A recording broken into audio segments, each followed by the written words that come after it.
El Lied de Gustav Mahler.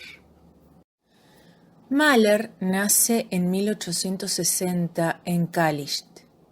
Era judío y austríaco. Como tal, enseguida tuvo que asumir en su infancia un duro pasado. Siglo tras siglo, los judíos del Imperio austríaco fueron, como en toda Europa, víctimas que los escasos periodos de tolerancia no llegaron a compensar.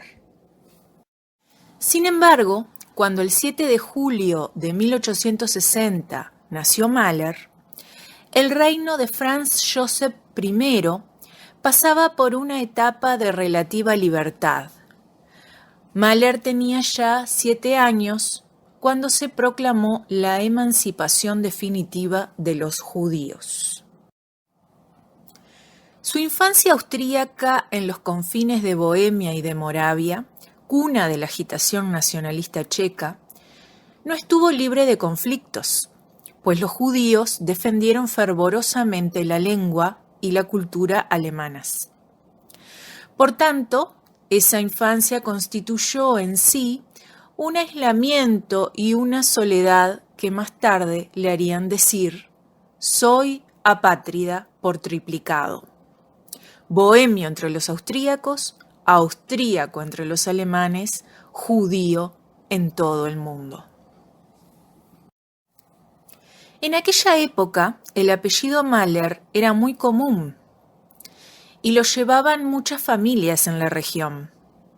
En 1826, el abuelo de Mahler, que había nacido en 1793, se libró de su condición de judío errante al legalizarse su matrimonio con María Bondi, hija del dueño de una taberna y una destilería en Calixt. Eso le permitió formar parte del reducido número de familias judías aceptadas en todos los distritos y ejercer el oficio de destilador. Dado que los judíos tenían prohibido el acceso a las grandes ciudades, todos los hijos de Simón, el abuelo de Mahler, se instalaron en ciudades más pequeñas y en pueblos. El comercio y las tabernas eran algunas de las pocas profesiones que podían ejercer. Bernhard, el padre de Mahler, nacido en 1827, era propietario de una modesta cafetería. A la hora de casarse, optó por un buen partido, una de las hijas de un jabonero de Ledeck, Marie. La ceremonia se celebró en 1857. Marie tuvo 14 hijos, de los cuales 7 murieron antes de cumplir los 2 años. Gustav, que muy tempranamente revelaría su talento musical, pasaría toda su infancia en Iglau, la tercera ciudad de Moravia, que en aquella época contaba con 25.000 almas.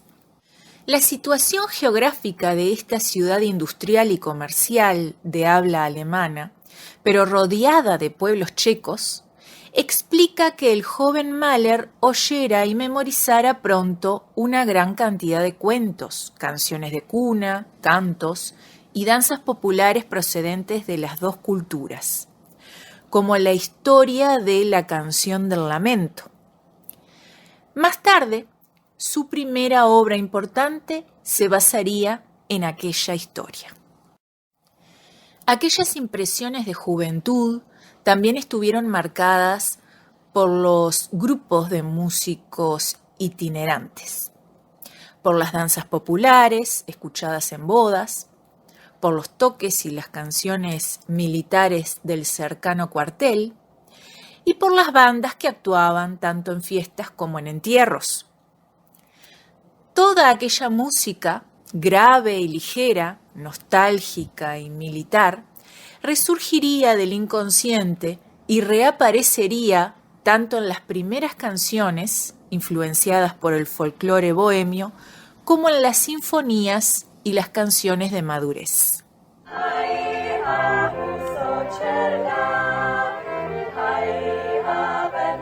ječmene, a já vysočena, a já jen ječmena. Nasil jsem si ousa k mému potěšení, husy mě ho snědli, ještě byl zelený, husy mě ho snědli, ještě byl zelený. Současy a nečasy, uši, jen zelené kapy, o mě povedeme hovory, ty páni nevěděli. Aprílové počasí, současy a nečasy.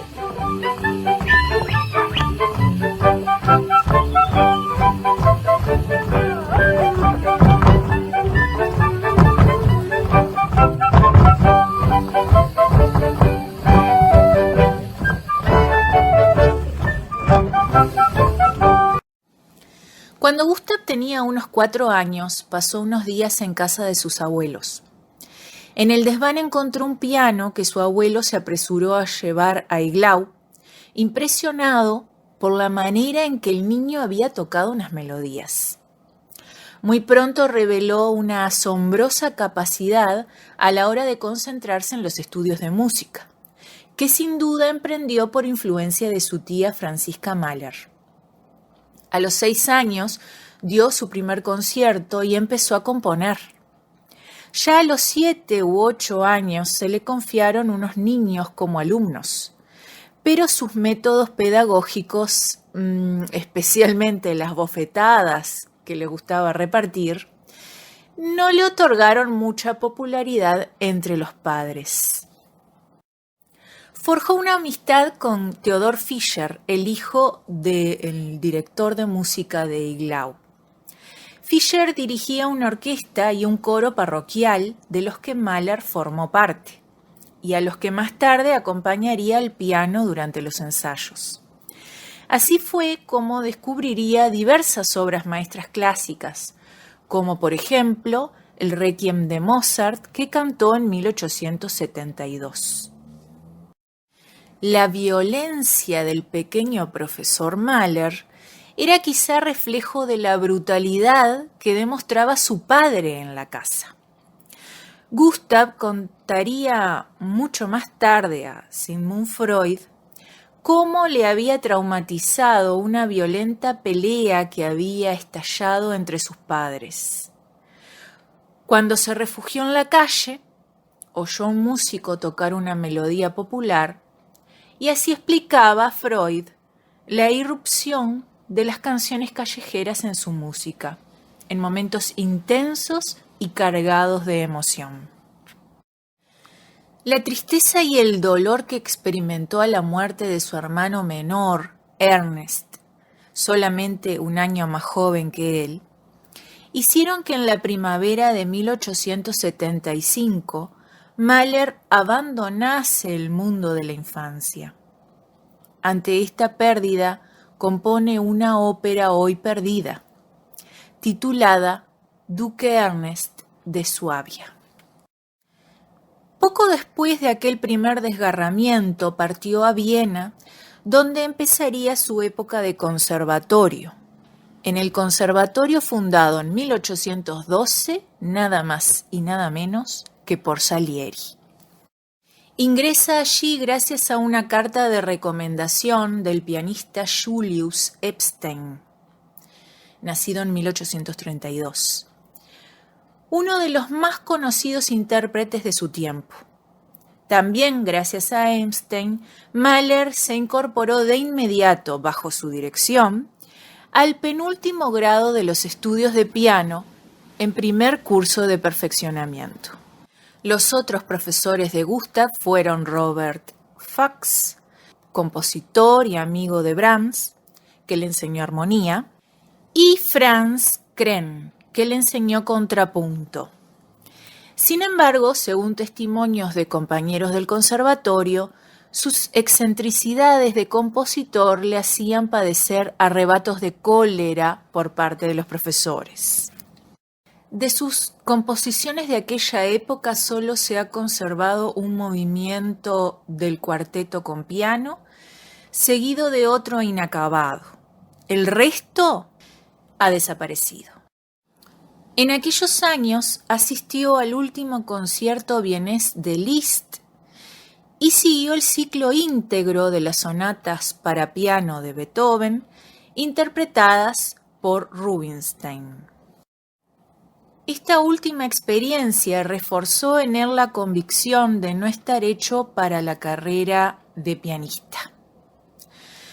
Por eso, al concluir el curso académico de un año, 1876 al 77, abandonó las clases de piano.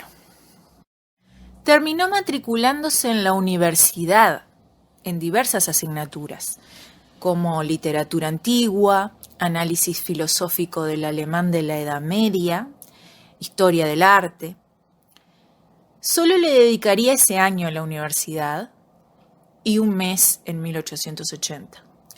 Pero al mismo tiempo seguía en el conservatorio donde estudiaba solo composición e historia de la música.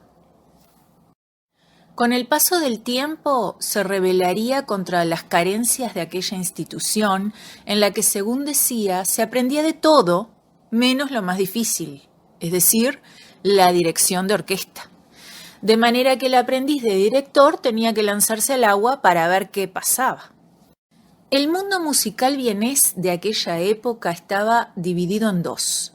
Por un lado, los conservadores reaccionarios, representados por el trabajo de Brahms, y por otro, los progresistas, bajo el estandarte de Bruckner, un adorador de Wagner, que por aquel entonces era un compositor marginal. El wagneriano Mahler siguió instintivamente a la segunda facción, asistiendo, aunque no estuviera inscrito como alumno, a algunos de los cursos de armonía y contrapunto de Bruckner. De todas formas, sería difícil descubrir una influencia de Bruckner en la obra de Mahler.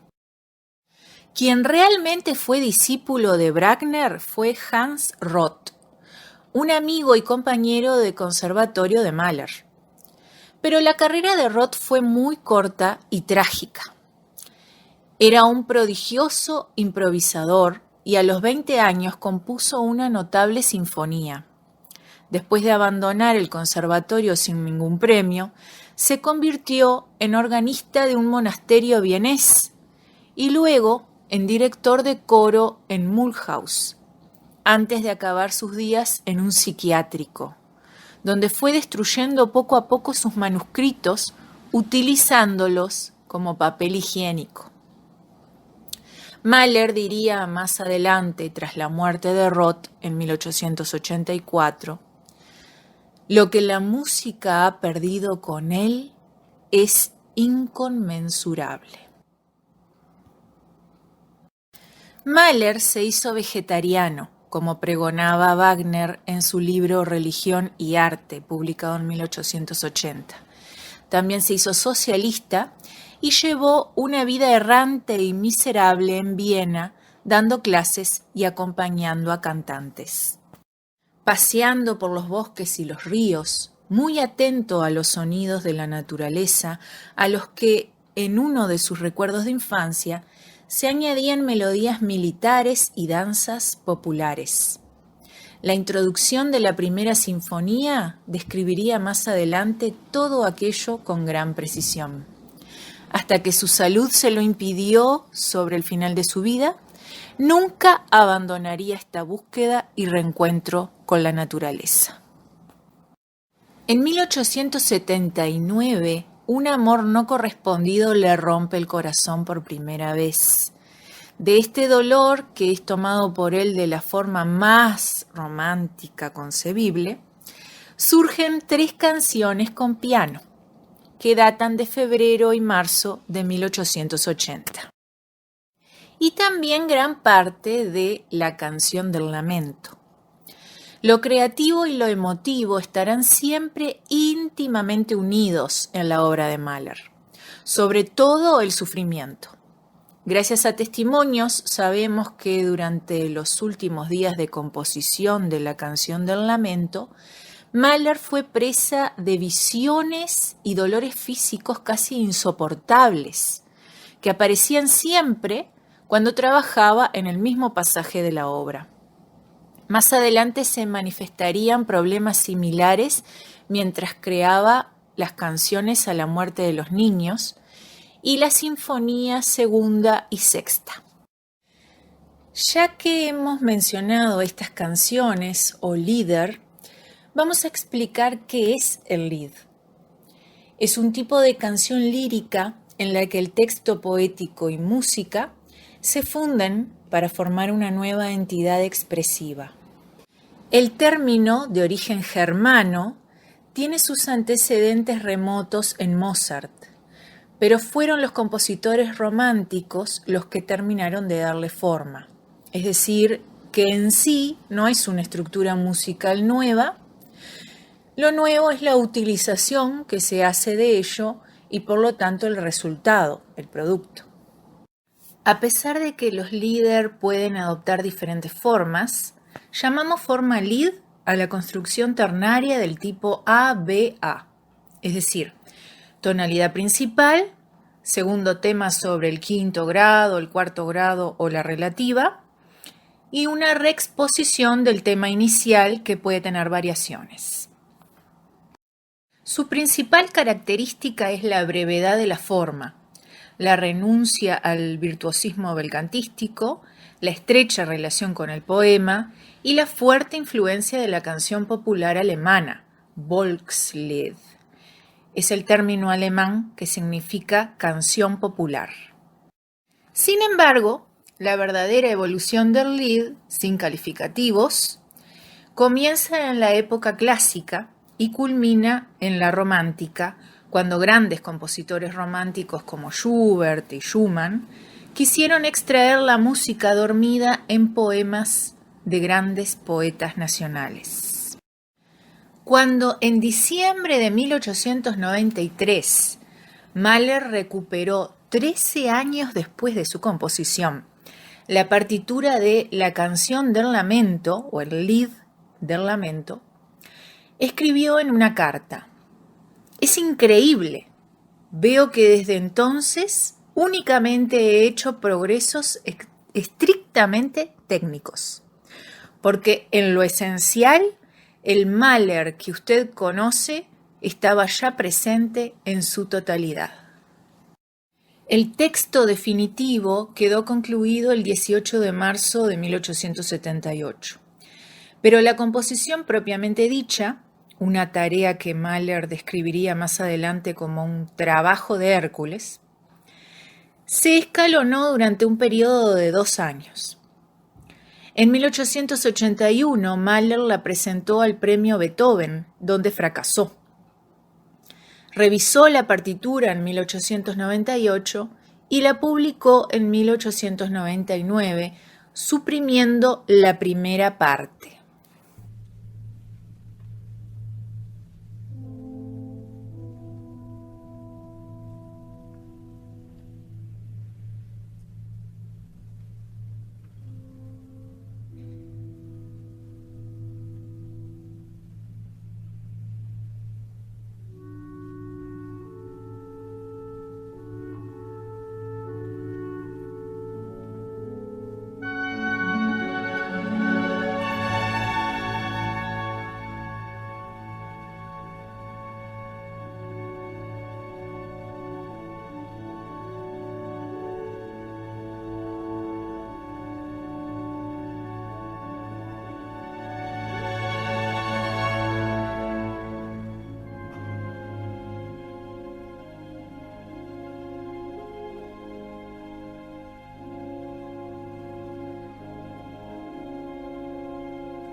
examen de la versión original demuestra que el compositor daba ya pruebas a los 19 años de una asombrosa maestría en el dominio de los recursos sinfónicos y corales, y de una imaginación excepcional a la hora de utilizar y mezclar los timbres instrumentales.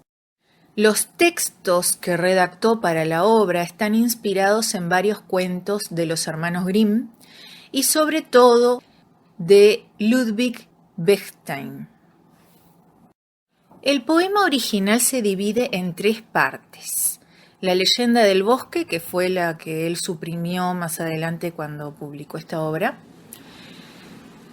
trata de una reina joven y orgullosa que promete su mano al valeroso caballero que ose aventurarse en el sombrío bosque para tomar una misteriosa flor roja. 2 hermanos se lanzan a la búsqueda. Uno descubre la flor, la coloca en su sombrero y se duerme en medio del campo. El otro lo asesina para apoderarse de la flor. El cuerpo de la víctima queda paulatinamente sepultado bajo las flores y las hojas que caen de un árbol.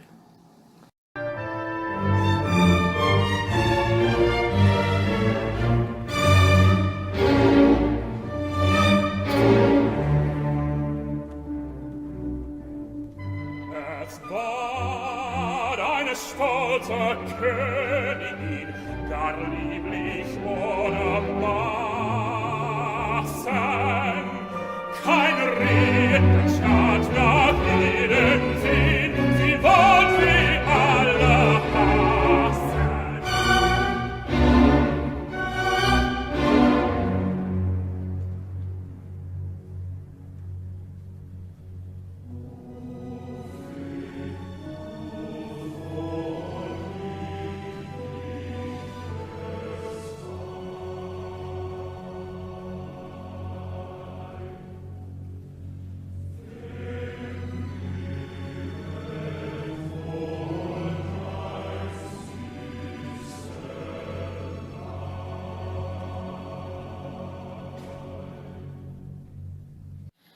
La segunda parte, titulada El juglar, retoma lo anterior.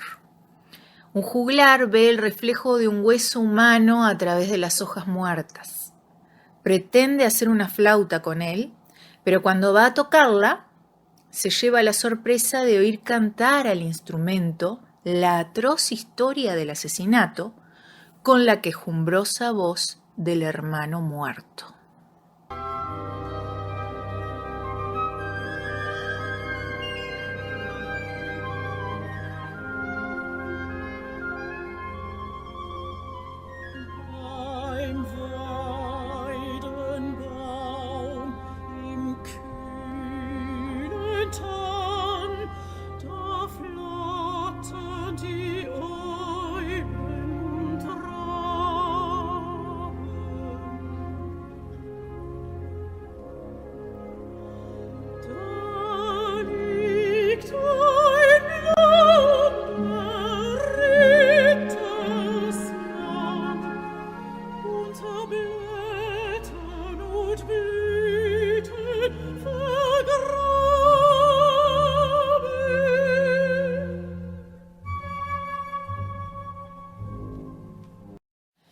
Finalmente, la última parte, titulada Las bodas, se inicia en un castillo, donde se celebra la boda real. Llega el juglar que delante de todo el mundo cuenta su terrible historia. El rey culpable le arrebata el hueso cantor para intentar que cuente otra historia. Imposible. La reina desaparece. Los invitados se marchan, las murallas del castillo se derrumban.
Mahler excluyó la primera parte porque la historia quedaba clara y más concreta, ya que en realidad se retomaba en la segunda. Por primera vez, el músico descubrió aquí, de un solo golpe, no solo los principales rasgos de su estilo, sino también su nostalgia por aquel paraíso perdido que era la Alemania medieval. Las huellas características de su estilo son evidentes: fanfarrias, marchas, ostinato en los bajos, corales, alternancia constante de las tonalidades mayores y menores, ritmos con puntillo, la combinación de lo alegre y lo siniestro, lo ingenuo y lo refinado. Mahler dijo que el artista adquiría en su juventud la totalidad de su material de construcción, a partir de lo que edificaba toda su obra futura. Podemos observar en el ejemplo la gran orquestación compuesta originalmente para 3 flautas, 2 oboes, corno inglés, 2 clarinetes, clarinete bajo, 3 fagots, 8 trompetas, 3 trombones, 2 tubas, timbales, 6 arpas, cuerdas, una orquesta fuera del escenario, con flautín, 2 flautas, 2 clarinetes en mi bemol, 3 fagots, 3 trompetas, un fliscorno, 2 cornetas, timbales, triángulos y platillos. Las voces están compuestas por una soprano, una contralto o mezzo en el caso del ejemplo, un niño soprano, un tenor, un barítono y un gran coro. Después de un preludio orquestal en el cual se escuchan motivos de caza y un tema épico, los solistas se van turnando relatando la historia sin tener relación las voces con personajes definidos. La única voz que sí está pensada como personaje es la del niño, que representa la voz del más allá, del hermano muerto. Los coros toman parte en los últimos versos de cada estrofa comentando la acción. Sobre este relato vocal, la música expresa los diversos sentimientos que van apareciendo en la obra. Forma una especie de poema sinfónico, acompañado de una explicación literaria, un estilo parecido al empleado por Wagner en los largos relatos que se encuentran en sus óperas. El Lied de Mahler busca la historia de antaño como símbolo del paraíso perdido. Su música catártica tiene el poder de salvar al hombre de su desolación.